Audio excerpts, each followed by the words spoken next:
Cuando algo se rompe en tu casa, ¿tú qué haces? ¿Lo desechas y lo botas a la basura o lo reparas? El tema del día de hoy es exactamente ese, la restauración. No te vayas, enseguida regresamos. Usted está viendo Entre Páginas de la Biblia con el pastor Robert López, llevando el mensaje de salvación a todo el mundo y capacitando a la iglesia a través del Internet. Cuando yo era un niño, dos personas influyeron en mi vida. Una fue mi abuelo paterno, que era un carpintero, y el otro fue mi abuelo materno, que era un herrero. De ambos aprendí a restaurar las cosas. Mi abuelo paterno trabajaba la madera de una forma muy especial y mi abuelo materno hacía lo mismo, pero entonces con el acero. A través de los años, a mí me encantaba cuando yo los visitaba a ellos en el pueblo donde vivían, en las vacaciones que eran más o menos entre 2 y 3 meses todos los años, irme a jugar entonces al taller con mis abuelos. De hecho, mi abuelo paterno cuando murió me dejó como heredad sus herramientas, cosa que valoro hasta estos momentos. Y a través de los años he estado coleccionando herramientas, no para guardarlas o usarlas allí de adorno, las uso. Tengo en la parte de atrás de mi casa un taller que el Señor me regaló, donde yo también trabajo la madera y trabajo el acero y hago muchas cosas. Hay veces que en muchas ocasiones ando en la calle y veo que alguien bota un mueble y yo paro, lo subo en mi camioneta, lo llevo a mi taller y lo restauro también. Esa ha sido una costumbre que he tenido durante muchos años. Después, entonces, a través de los años, sobre todo cuando Dios me llamó al ministerio, aprendí y me di cuenta de que Jesucristo también está en el negocio de la restauración. Ya no en esta ocasión de la restauración de muebles, aunque recuerda que Jesús era un carpintero, ¿ok? Así que tenía también esa mentalidad de arreglar y de construir y de hacer las cosas nuevas. Pero el negocio principal de Jesús es restaurar vidas sobre todo. Me llama mucho la atención que el diccionario dice que restauración es, o restaurar, escucha esto, volver a poner a una persona o una cosa en el estado en que antes estaba. Es decir, no solamente volver a poner una cosa, pero dice, lo primero que dice es volver a poner a una persona. No solamente una cosa, sino una persona. Es decir, las personas también se pueden restaurar.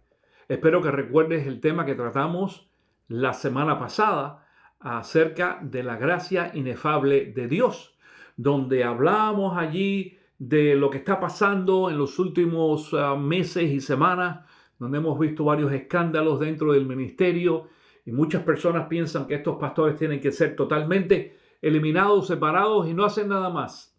Yo soy de los que creo que Dios restaura y restaura para poder usar también a hombres y mujeres. Te lo voy a probar hoy con la palabra de Dios. Déjame decirte esto. Hay muchos casos en la Biblia de restauración, hombres que fallaron, le fallaron a Dios y fueron restaurados. Pero voy a usar solamente hoy dos ejemplos, uno en el Antiguo Testamento y otro en el Nuevo Testamento. En el Antiguo Testamento, David fue un hombre de Dios. David fue un hombre que mi querido hermano, es increíble de la forma que este hombre pecó. Dice que fue infiel, es decir, cometió adulterio, pero encima de eso también fue el autor intelectual de la muerte de esta mujer de Betsabé. Y se queda con ella, la embaraza, ya tú conoces la historia. Si no la conoces, tienes que irte allí a primera y segunda de Samuel para que veas la historia, lo que sucede allí con David y Betsabé. Y eso le trajo mucho problema a David, definitivamente. Pero me llama mucho la atención que la palabra dice, tanto en el Antiguo como en el Nuevo Testamento, de que David era un hombre que tenía el corazón de acuerdo al corazón de Dios. Algo bien interesante. No solamente eso, Dios lo usó y lo bendijo, aún después de su pecado. La Biblia nos muestra a nosotros que la misma mujer con que, claro, el primer baby que tuvo, el primer hijo murió, pero entonces después David tiene con Betsabé a otro hijo más. Ese segundo hijo llegó a ser el rey Salomón. Y Dios bendijo a esa nación a través de David, a través de su descendencia. ¿Por qué David? ¿O por qué dice la palabra de que David tenía un corazón de acuerdo al corazón de Dios? Bueno, porque se arrepentía. David, vemos allí en la palabra de que David se arrepentía inmediatamente después de haber cometido un pecado. No era un hombre perfecto, pero fue un hombre al cual la gracia de Dios lo alcanzó, lo salvó, lo restauró y lo usó. Eso es en el Antiguo Testamento. Pudiéramos otra vez hablar de muchos más. En el Nuevo Testamento hay un texto bíblico que a mí me impacta tremendísimamente de un caso, y es el caso de Pedro.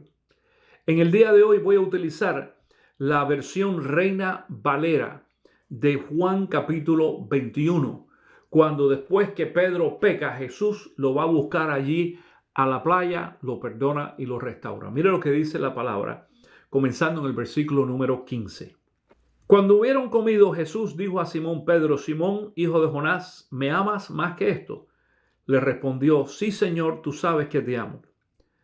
Él le dijo: apacienta mis corderos. Volvió a decirle la segunda vez: Simón, hijo de Jonás, ¿me amas? Pedro le respondió: sí, Señor, tú sabes que te amo. Le dijo: pastorea mis ovejas. Le dijo la tercera vez: Simón, hijo de Jonás, ¿me amas? Pedro se entristeció de que le dijese la tercera vez: ¿me amas? Y le respondió: Señor, tú lo sabes todo, tú sabes que te amo. Jesús le dijo: apacienta mis ovejas. Es importante ver en este texto bíblico que Jesús, en vez de reprender a Pedro delante de todos, porque ahí estaban todo el resto de los discípulos o los apóstoles básicamente, dice que viene y lo perdona. Escucha bien, lo perdona porque esas tres preguntas que le está haciendo a Pedro es el símbolo de un perdón. Jesús conocía el corazón de Pedro y sabía que Pedro no era un hombre malvado. Pedro simplemente pecó. Y déjame decirte una cosa, yo soy de los que creo que el pecado de Pedro fue el pecado más grande que podemos ver nosotros en el Nuevo Testamento. Sobre todo en el Nuevo Testamento, porque Pedro niega a Cristo Jesús unos minutos antes de que él fuera llevado a la cruz. La palabra nos enseña que el único pecado que no tiene perdón, atención con esto, el único pecado que no tiene perdón es rechazar a Cristo Jesús. Eso es lo que se llama la ofensa al Espíritu Santo. Pero de ahí el primer pecado, el pecado más grande que tú puedes hacer es negar a Cristo.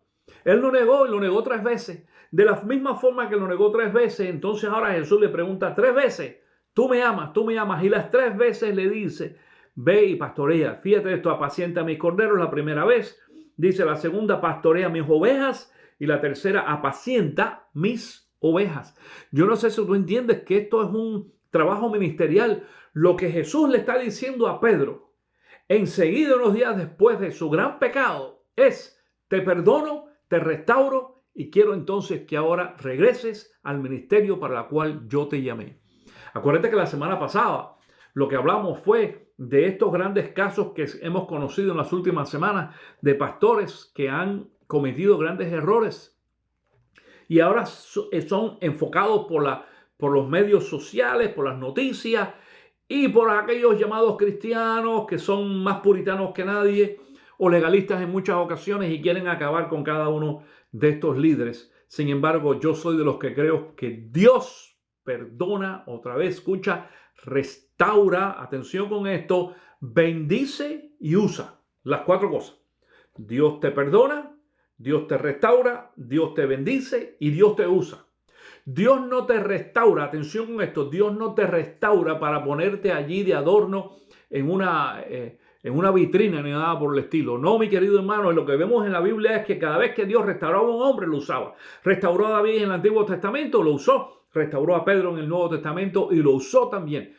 No voy a usar el caso de Pablo hoy porque muchos de ustedes van a decir: sí, pero Pablo no era creyente. Sí, es cierto, pero Pedro sí. Pedro sí conocía a Cristo, caminó con Cristo durante 3 años y medio. Pedro era un hombre convertido, era cristiano, pero falló y cayó. Y Jesús no viene y lo pisa y lo entierra y lo destruye. No. lo perdona, lo restaura, lo bendice y entonces ahora lo usa. La palabra de Dios está llena de textos bíblicos que habla acerca de la restauración. Mira lo que dice Isaías 43:25. Soy yo, solo yo, el que por amor a mí mismo borra tus transgresiones y no se acuerda más de tus pecados. Escucha esto. Dice Salmos 103:12. Tan lejos de nosotros echó nuestras transgresiones, como lejos del oriente está el occidente. Y en Romanos 8:1 dice, por tanto, ya no hay ninguna condenación para los que están en Cristo Jesús. Pudiera usar muchos versículos más, mi querido hermano. Pudiera usar muchos versículos más que nos muestran que para nosotros los hijos de Dios hay segundas y terceras oportunidades delante de Dios. Y que a través de la misma gracia de la cual hablamos la semana pasada, recuérdate, a través de la gracia, la misma gracia que nos salvó, esa misma gracia también ahora nos restaura. Jesús lo hace por gracia. Nos restaura y nos usa y nos bendice y nos usa para su gloria y para su ministerio también. Ahora la pregunta entonces en esta ocasión es ¿qué debemos de hacer? ¿Qué debemos de hacer? Bueno, la palabra nos lo dice. Filipenses capítulo 3, comenzando en el versículo 13, dice lo siguiente. Hermanos, no pienso que yo mismo lo haya logrado ya. Más bien una cosa hago, olvidando lo que queda atrás y esforzándome por alcanzar lo que está delante, sigo avanzando hacia la meta para ganar el premio que Dios ofrece mediante su llamamiento celestial en Cristo Jesús. Si tú has cometido algún pecado, atención, mírame para acá. Si tú has cometido algún pecado y tú piensas que has sido descualificado, yo te estoy diciendo que no, tú no estás descualificado. La gracia de Dios, que es tan grande, la misma gracia que te salvó, ahora esa gracia te restaura. Y Jesucristo entonces está dispuesto de la misma forma que hizo con David y de la misma forma que hizo con Pedro y con muchos más. Él está dispuesto ahora a ponerte a ti en la misma condición que estabas anteriormente. Y lo que tienes que hacer es entonces hacer lo que dice Pablo aquí, olvidando lo que queda atrás. No te enfoques en tu pecado, no te enfoques en tu error y en lo que muchas personas puedan decir por ahí porque ellos te quieren destruir. Pero ese no es el plan de Dios. Ese no es el plan de Jesús. Jesús te quiere bendecir y te quiere usar. Y entonces necesitas ahora enfocarte, dice, en lo que Dios quiere hacer. Y dice, fíjate otra vez esto, olvidando lo que queda atrás y esforzándome para alcanzar lo que está delante. Por delante, mi querido hermano, Dios tiene un gran plan para ti. Si tú amas a Cristo Jesús y si tú eres realmente un hijo de Dios y has sido salvado por su gracia, también por su gracia serás restaurado si cometiste algún error o algún pecado. De esa misma forma creo que los hombres de los cuales hablamos la semana pasada, los grandes pastores que han cometido grandes errores otra vez, esto no es nada nuevo, lo hemos visto a través de los años y los años, siempre aparece todos los años algún pastor que cometió un pecado y lo separan del ministerio. Yo entiendo eso y tiene que ser entonces restaurado, pero mucha gente dice, sí, no, vamos a restaurarlo, lo perdonamos, está perdonado, pero no puede regresar más al ministerio. Tenemos un gran problema con eso. Si Jesús llamó a Pedro de regreso al ministerio, habiéndolo negado casi delante de la cruz, yo estoy seguro que Jesús también restaura a todos los demás pastores que han cometido un pecado y que han sido quizás anulados por la congregación o por el resto de la gente, pero es Jesús el que nos llama y es Jesús el que nos pone otra vez en el lugar, en la misma condición en que estábamos anteriormente. No te dejes vencer. Jesús te ama y Jesús te quiere restaurar y Jesús te quiere usar otra vez. Gracias otra vez por estar en contacto con nosotros. Si esta enseñanza ha sido de bendición para ti, te animo a que lo compartas con tus amigos, con otras personas allí en las redes sociales. Yo sé que esta enseñanza va a bendecir a mucha gente. Déjala correr, compártela allí con el resto de las personas. Otra vez suscríbete a nuestro canal si no lo has hecho y te doy las gracias una vez más por apoyarnos y por compartir esto, porque esto nos permite llegar a muchas y más personas. Una vez más, gracias por estar en contacto con nosotros y nos vemos en la próxima enseñanza aquí en Entre Páginas de la Biblia. Que Dios te bendiga.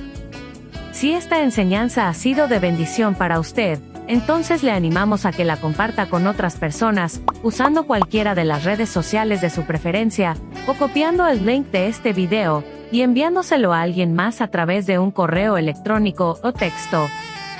Además, no olvide suscribirse a nuestro canal, presionando el botón de la derecha en la pantalla, y recibirá notificaciones cada vez que publiquemos una nueva enseñanza. Para preguntas o comentarios o para invitar al Pastor Robert a su iglesia, escriba a entrepaginasdelabiblia@gmail.com y le contestaremos lo antes posible. En nombre de todo el equipo de producción, le damos las gracias por su preferencia y los esperamos en una próxima edición de Entre Páginas de la Biblia.